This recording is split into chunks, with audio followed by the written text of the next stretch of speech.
Well, I'm sitting here with Betty Maree, and it's wonderful to have you here. You are a third-generation Cohasset resident. I had the opportunity to read your book that you've been keeping of your family, your scrapbook of your family, which is amazing, the amount of work that has been put into your archives of your family. And reading about your great-grandfather, Joseph Jason, who was born in 1821. And I was reading this little story about him. Joseph saw a considerable amount of the world before his marriage in 1854 in Cohasset to Mary. Both were born in File, Cape Verde Islands. In 1849, he went round Cape Horn to California, where he mined for gold. He next went to Australia, where he prospected for gold for 1 year. On his return to Massachusetts, he went whaling from Boston for 6 years on the ship Nina. Subsequently, he helped construct the present Minot's Ledge lighthouse, where he was nearly drowned after its completion by the upsetting of a boat in which he was taking off the relief keepers. After this, Mr. Jason went mackerel fishing. After that, he finally gave up for small farming. To think, I mean, he came over here when he was about 20 years old. That was amazing to come across, to be so brave, to come across to a place where he didn't know anybody. And how many children did he have? He married? 10. 10 children. And do you know where he lived when he was in Cohasset? On Black Horse Lane. Okay. Yeah, it was known as Snow Place. At that way time. back then. Yeah. Wow, 10 children. So out of the 10 children, did they all stay in Cohasset? I think most of them did. Yeah, most of that first generation did. The second generation moved on to other places. I'm the only one in my family that stayed here. Well, it's a nice place to stay, that's why. I know. And so do you know the industry that each of, or any of them went into? Well, I know Grandpa was a highway surveyor for many years in town, and one of his sons was the wire inspector, and whether he was good or not. And Uncle Ed was a fireman. I mean, they a lot of, and my father worked for the town. He worked for the water department for years, and they pretty much, stayed right here and worked in the same town. So they had 10 children, and I believe the fourth child was your brother. Was your great-grandfather, George? I think so. Yeah. Yeah. And who did George marry? Elizabeth Sylvia. Okay. Yeah. And then how many children? They had 10. And your grandfather was born in 1860, and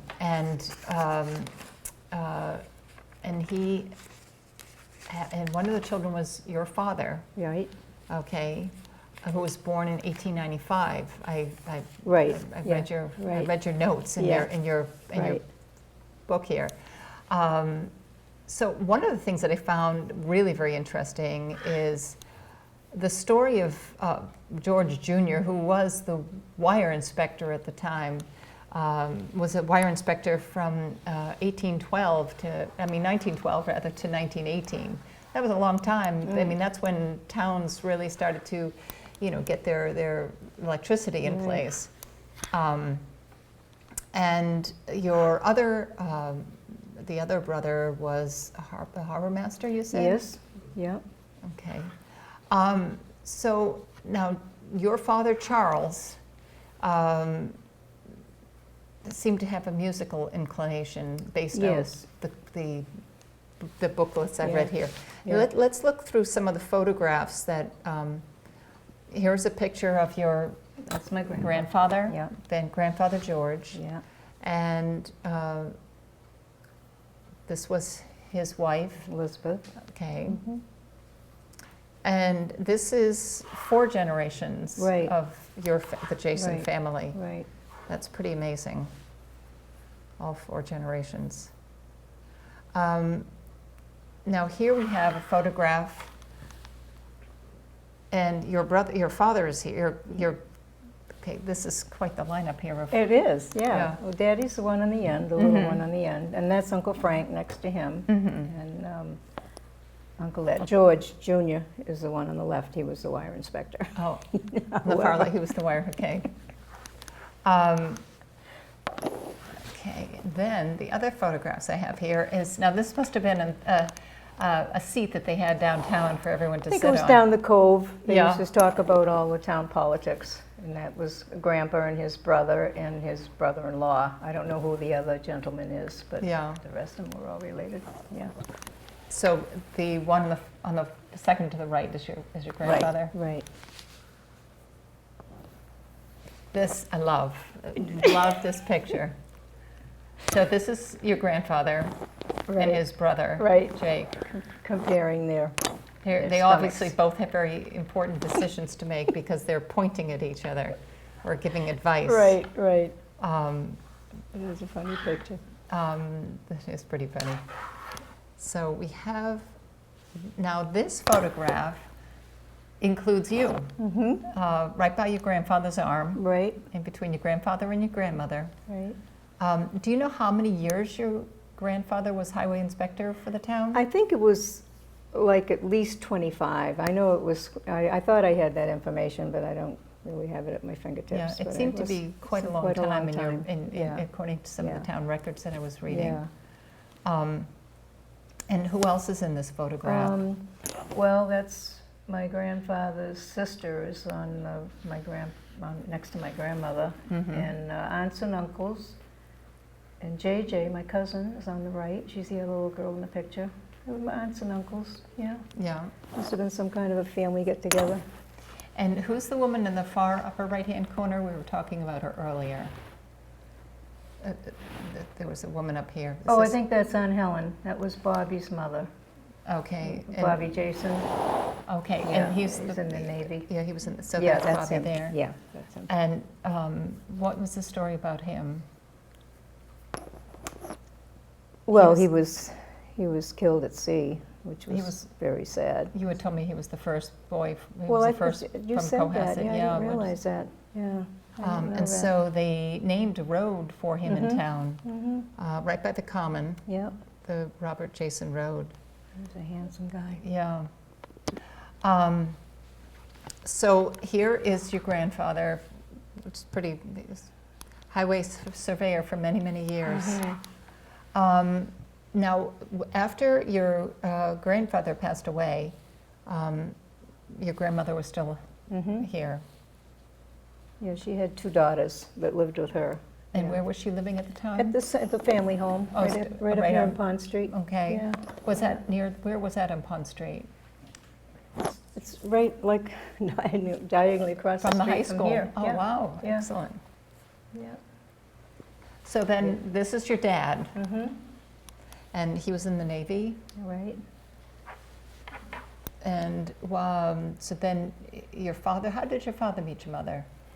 He saw her walking downtown one day. She was about 9 years younger than he was. And he liked her looks, and he said, "You hurry up and grow up, little lady. I'm going to marry you someday."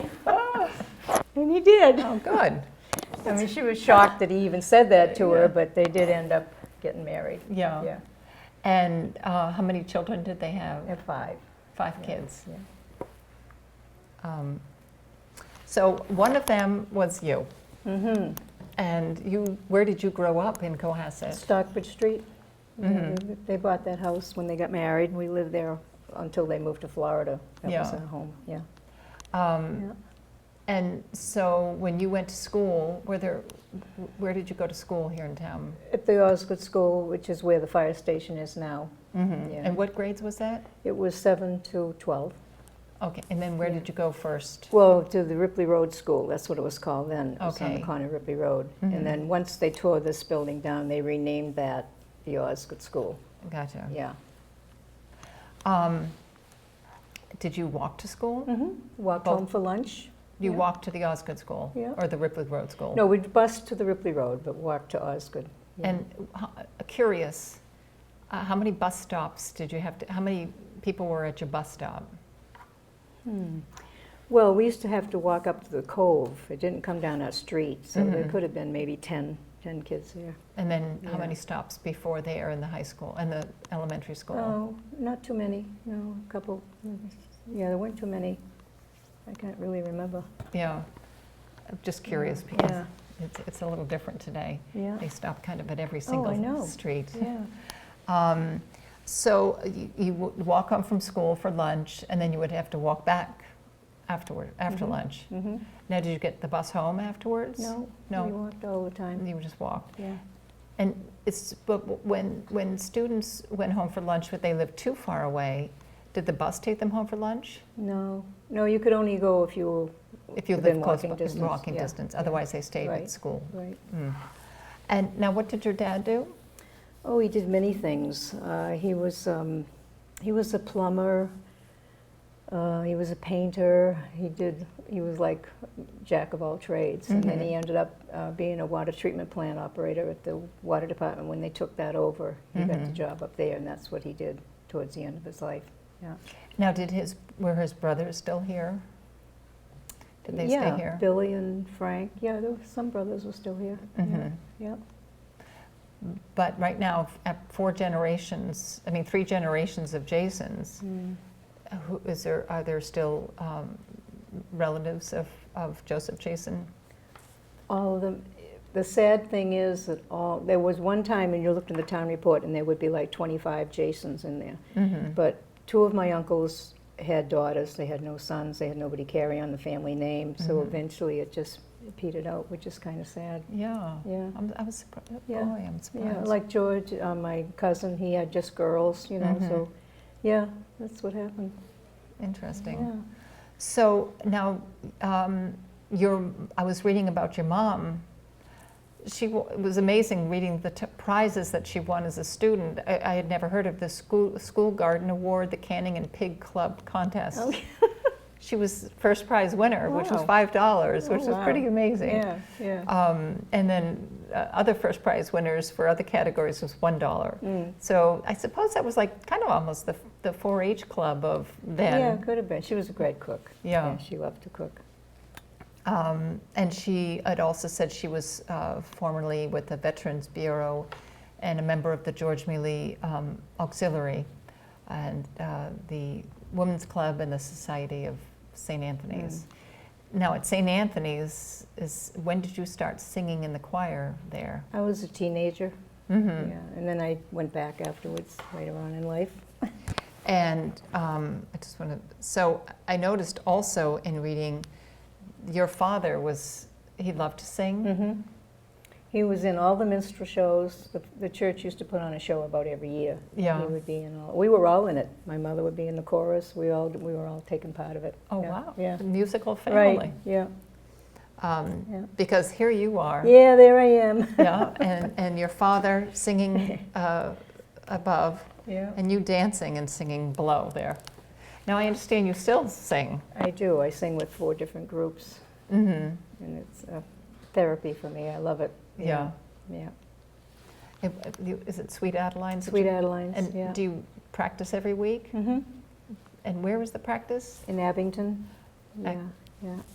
And I sang with the Massasoit senior singers for the last few years, and I also sang the last 2 years with the Eastern Nazarene singers over in Quincy. So that was a lot of fun too. Let's see, what pictures did I pick? Now, just before we go to your family, there was a picture here of your brother Yeah. carrying on. Now, your brother was in the Navy then, just like your dad. Yeah.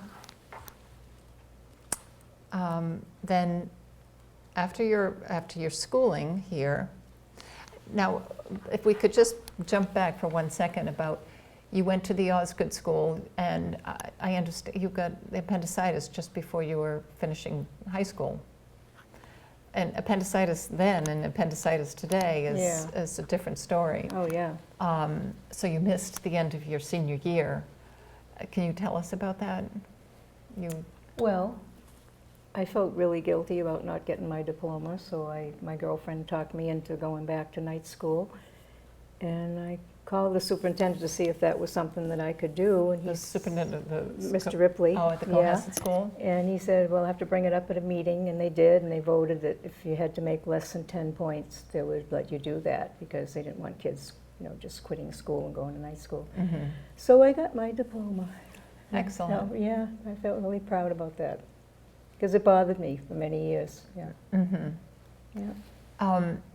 And then after you got your diploma and graduated from high school, you worked for Mr. Ripley. I did. I was fresh in his mind. He called. They were going to open the Deer Hill School, and he called and said, "Would you be interested in the job?" And I talked to him about it, and I didn't think I could do it because my kids didn't get the bus until 8:45. And he said, "Well, whatever time you can make it, just do it." So I did. I worked there for 4 years, and then my husband was working at the water department, and when he died, they offered me his job. So I had both those jobs, and I never had to ask for. They were handed to me. So Yeah. now you had 3 children, Yeah. 2 sons and a daughter, Right. and your husband passed away when he was 33. Yeah. That's he died of juvenile diabetes, and so you raised your 3 children. But actually, before we talk about your children, if we could talk about, you lived in town, you lived on Turkey Hill It was a first. turkey farm. Oh, okay. Yeah. It was, Where is that? It's right across from Robbins Garage on North Main Street. Oh, yes. Yeah, right yes. there. There was a big barn there, and our apartment was in one end of it. Yeah, so we lived there until we then we moved to Sestito property on South Main, and then we bought a house on Parker Ave, and I've been there ever since 1955. Wow. So you had 3 children and your husband here. And then your son, he was also in the Navy? Yeah. Yeah, he joined when he was just 17. Wow. Very young, yeah. And he passed away as well. He did. Well, he was over in Vietnam 2 different times, once on shore duty and once on the ship. And he finally came home. We were thinking, oh my God, he's home safe, you know. But he died under his car. He was working on his car, and Jack slipped and fell on him. So that was pretty difficult because, you know, I figured he was home safe. Yeah. Still grieve him every day. Yeah, I would too. Yeah.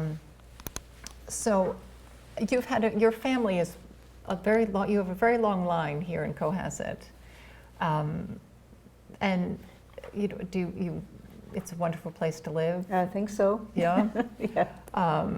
And what are your fondest memories of your childhood being raised, you know, growing up in Cohasset? I think visiting both grandparents, because my mother's father was a veterinarian, so we could go up there and see all the animals he had in the animal hospital. And my other grandpa had all kinds of animals up there. He raised pigs and goats and all that stuff. So wherever we went, we had a lot of fun, just, you know, with all the animals and everything. So I have a lot of fond memories of growing up with all that in my background. Yeah. And so you had family all over the place, so you could always stop by somewhere. Yeah. And you're very active today, even. Yes, I am. Yeah. I have bad legs, but I keep doing the best I can. Good for you. What I got. Well, Betty, I have to tell you, looking through your book and reading the story of your family was wonderful. It really was. Looking at you know, starting with your great-grandfather, coming over here at the age of 20, or in his early 2021, whatever he was, that is pretty phenomenal to make such a trek across the Atlantic. Yep. And to have the success that he had, that he passed on, obviously, to the rest of his family as well, all 10 children. And thank you so much for sharing all this. My pleasure. It was wonderful. Yeah. Do you have anything you want to say? Well, or? I just want to say I'm proud of all of them, and I like to think that I got something from every one of them, maybe my strength or whatever. And I'm just proud to be part of that family. Excellent. Well, Betty, thanks so much. Thank Really you. appreciate it very much. Thank you you. so much for coming today. Oh, my and thank you pleasure. so much for sharing all of this. It was really wonderful.